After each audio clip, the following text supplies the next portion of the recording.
Sukomi was the kind of man who never entered a place quietly. No matter how ordinary the street looked, the moment his slippers slapped the ground, it was as if the scene had changed. Suddenly the street had a main character, and Sukomi believed with all his chest that the role belonged to him. He was tall, dark-skinned. His beard was carefully shaped every Saturday at the roadside barber, even though his barber's clipper made more noise than Nipa Transformer. Sukomi loved to walk with his chest pushed out, shoulders raised high, like a man carrying invisible trophies of conquest. Now the truth was this. Sukomi lived in a small, crowded apartment at the back of a noisy compound in Mushin. His ceiling fan made sounds like crying crickets. His mattress had seen better days. And the kitchen? Just one rusty kerosene stove with black soot decorating the walls like artwork. But if you listened to Sukomi speak outside, you would think he owned half of Banana Island. Every evening, after sweating the whole day as a machine operator at the printing press, he would return to his compound. He had a routine, a ritual of pride. First, he would pull out his fitted t-shirt, the one that had faded from black to something between gray and brown. It had been washed so many times that the cotton threads were tired of life. Still, Sukomi wore it like it was designer. Then came the body spray. Sukomi believed in the power of fragrance warfare. He would spray so much that even mosquitoes around the compound would stagger, cough, and relocate to the next street. His cousin once complained, "Brothers, this your perfume day suffocate me oh." But Sukomi only laughed and said, "Nah, the smell of champion you day inhale." Finally, with his jeans hanging a little too tight and his slippers polished with water and soap, Sukomi would step out. Destination? Mama Cootie's Beer Parlor. A Mama Cootie's Parlor, if you know you know. The place was a shrine for laughter, gist, and exaggeration. Wooden benches. Tables scarred by countless bottles. The sweet and sour aroma of roasted fish mixing with cigarette smoke. That was Sukomi's stage, his pulpit, his kingdom.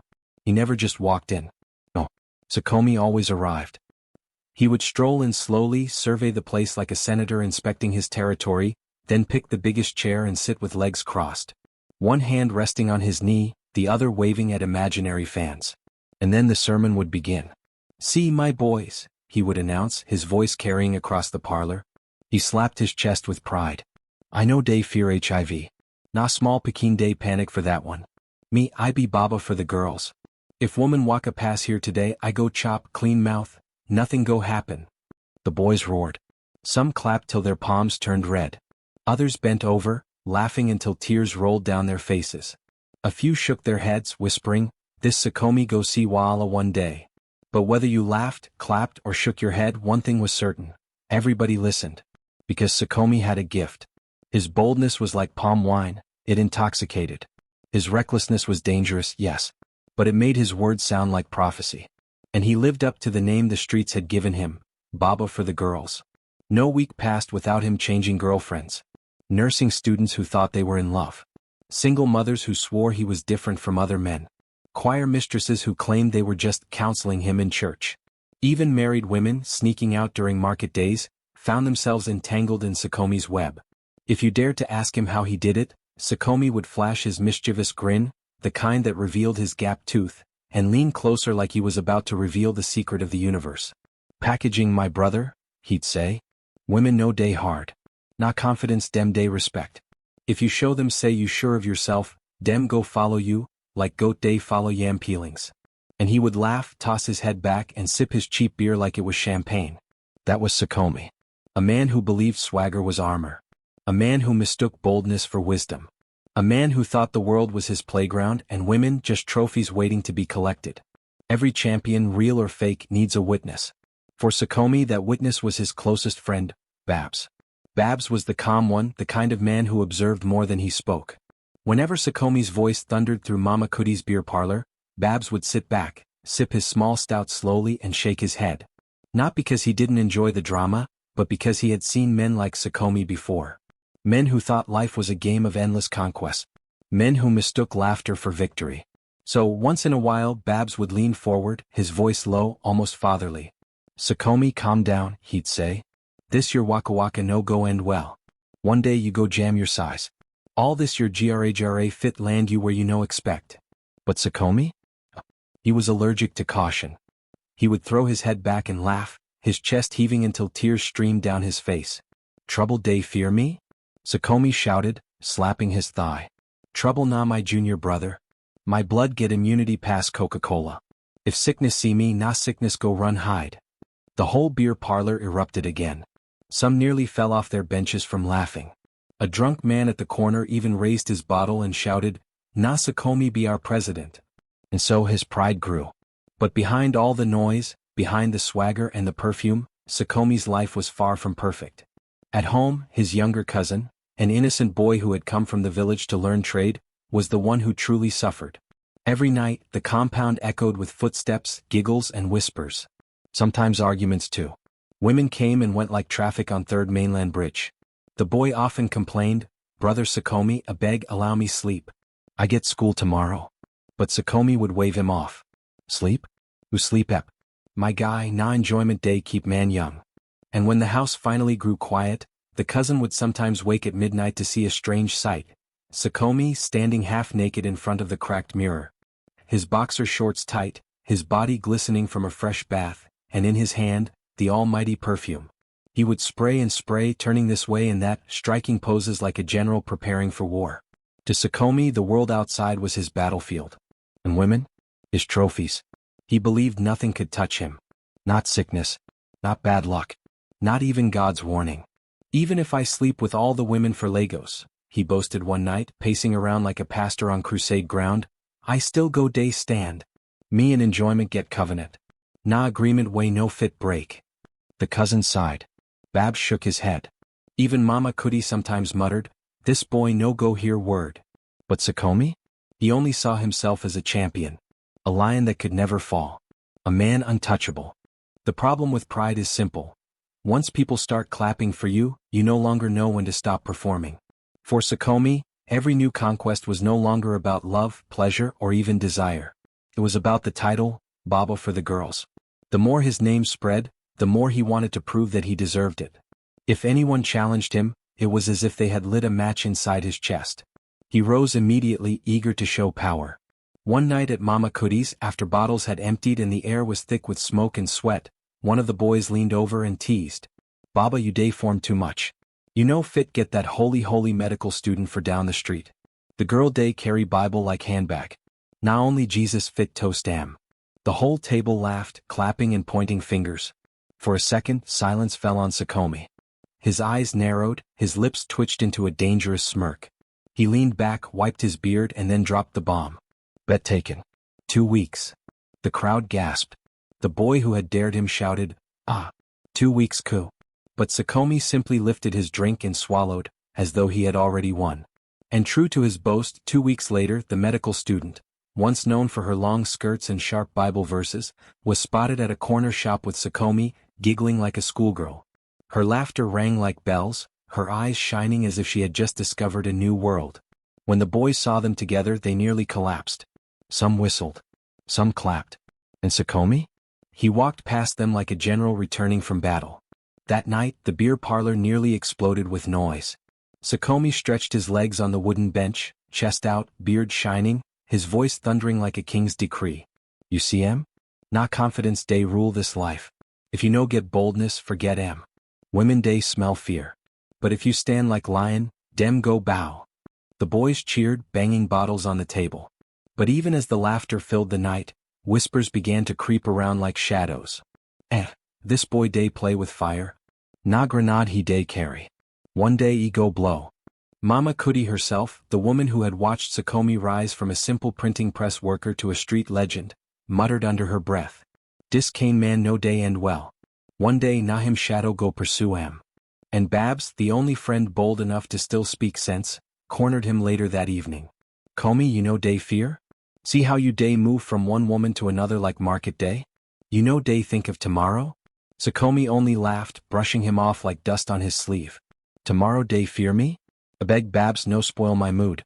Me I day enjoy today. Na enjoyment go bury me and even for grave I go still day smile." The pride, the arrogance, the fire, it was all becoming too much. Sakomi was no longer chasing women. He was chasing danger itself. But the street has a saying, when man day dance with fire, e no day end with clapping. E day end with burn.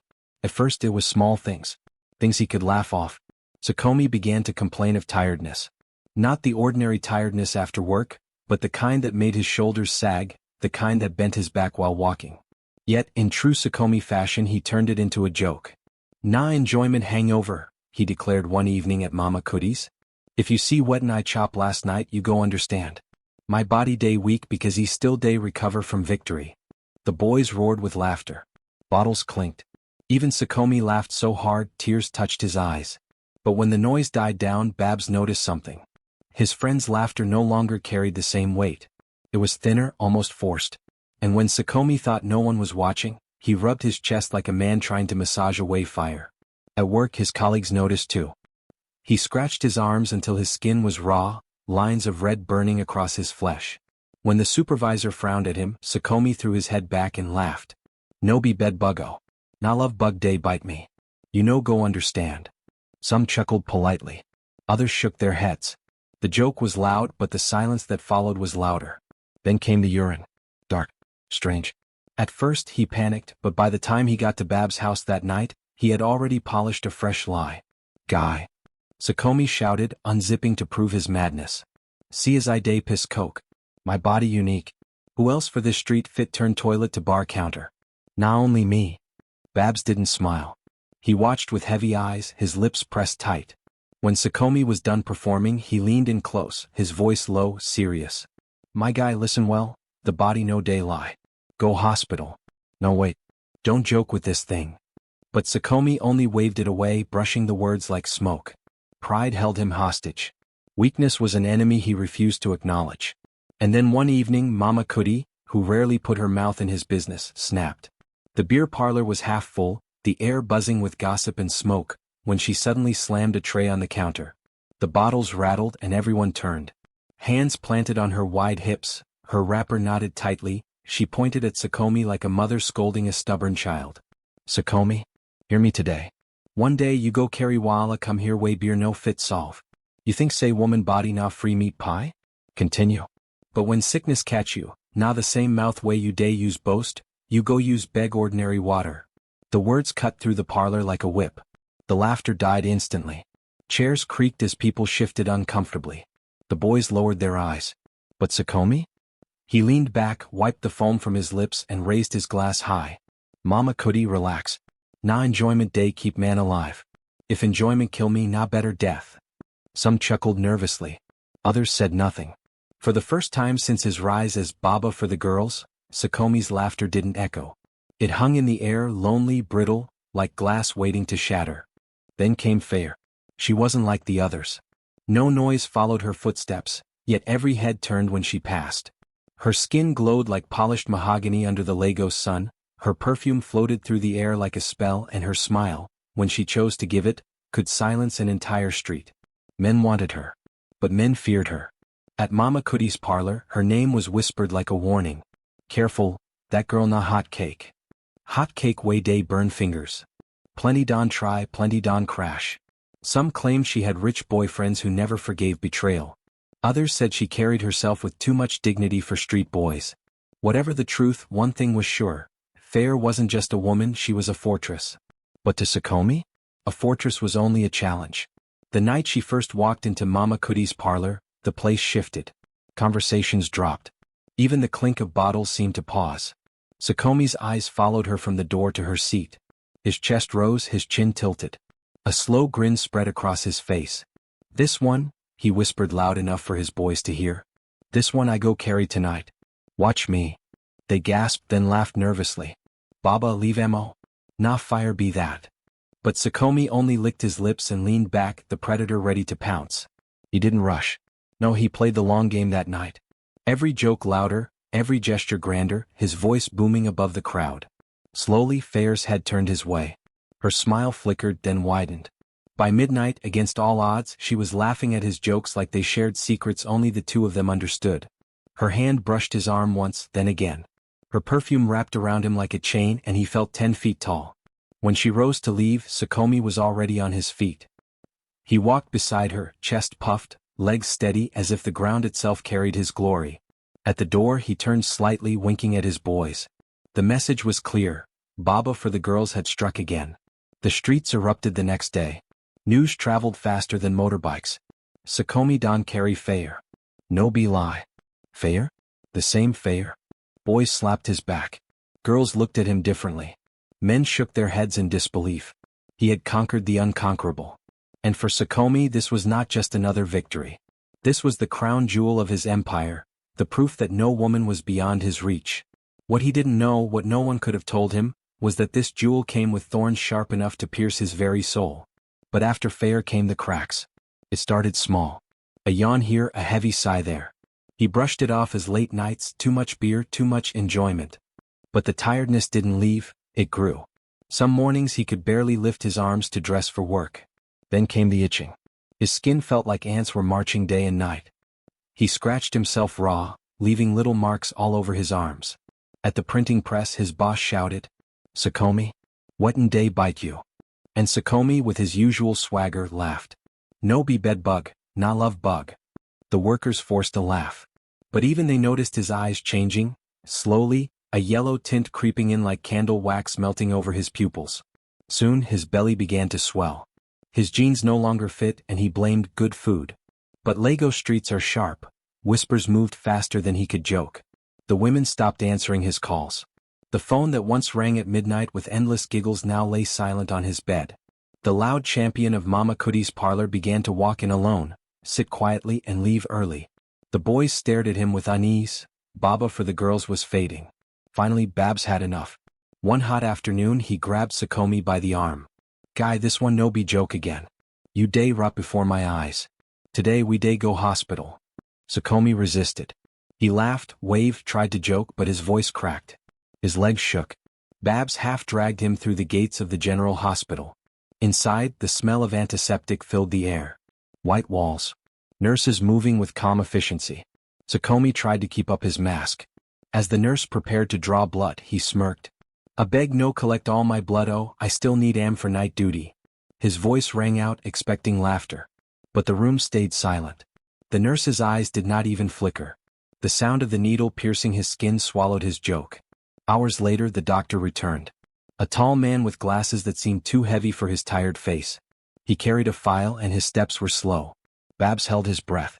Sukomi forced a grin, waiting for the usual line, "Just malaria. 2 weeks drugs." But the doctor's tone was grave. "It's not malaria. Not HIV. You tested positive for hepatitis B." The word struck like thunder. Sukomi froze, his lips parted but no words came. Hepatitis. The doctor pulled a chair, sat close and explained carefully as though breaking news of a war. Hepatitis B is a viral infection of the liver. It spreads through unprotected sex, blood contact, even sharing sharp objects. Unlike HIV, which modern drugs can manage for many years, hepatitis B works silently.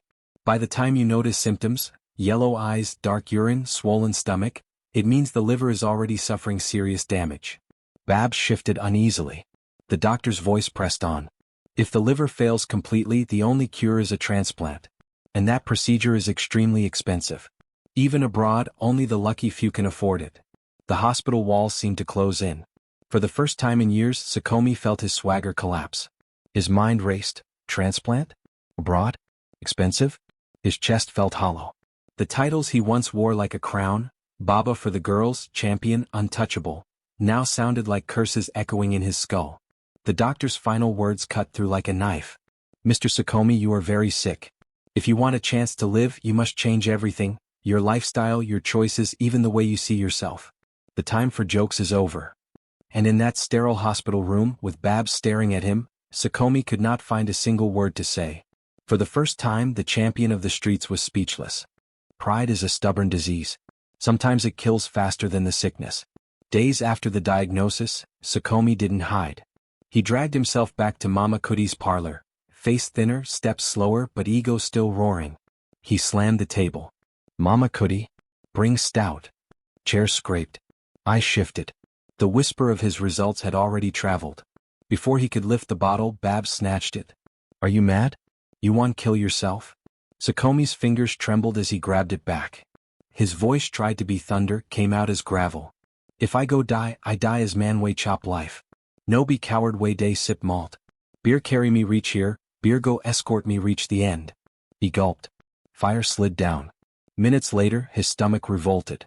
He staggered outside and vomited into the gutter. The retching echoed down the street. He returned, soaked in sweat, forcing a smile. "Nah, small hangover. My body day play tricks." But the truth didn't blink. His belly swelled, hard and round. Rashes darkened his skin. The famous strut became a shuffle.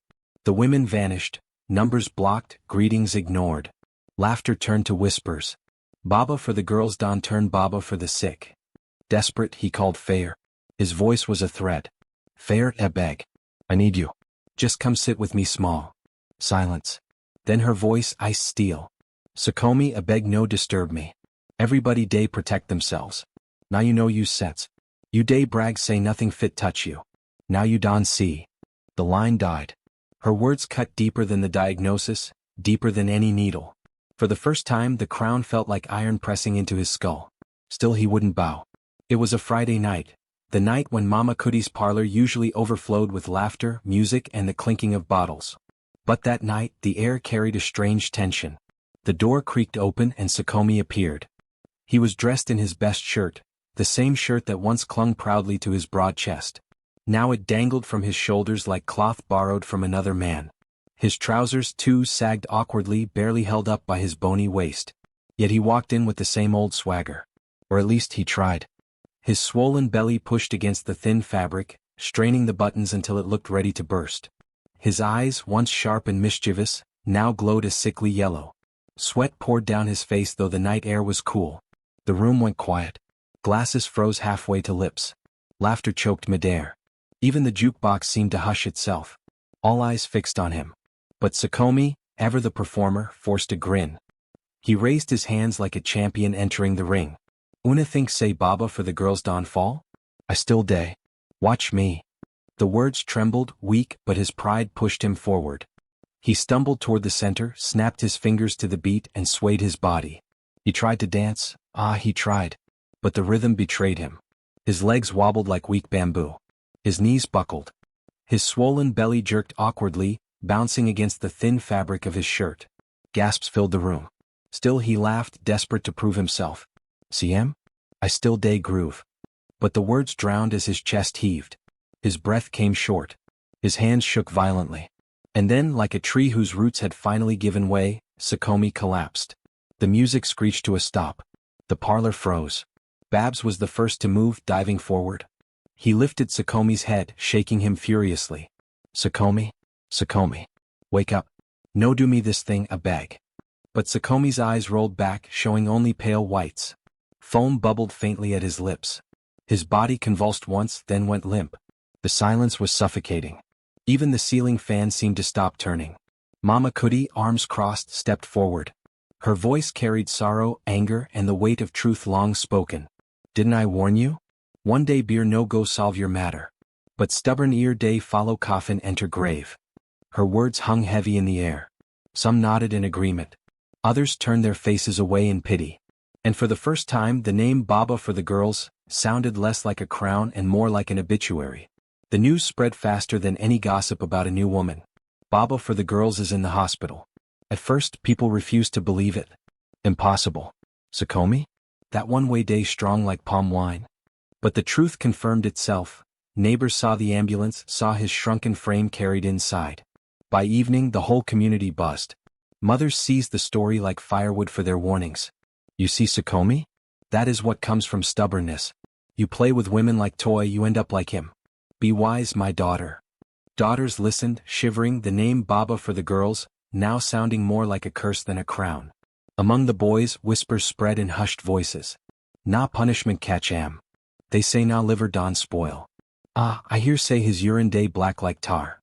And when they laughed, it wasn't with admiration anymore. It was nervous, fearful, as if mocking him could protect them from the same fate. His family came too. First his cousin, who had once begged for peace and sleep.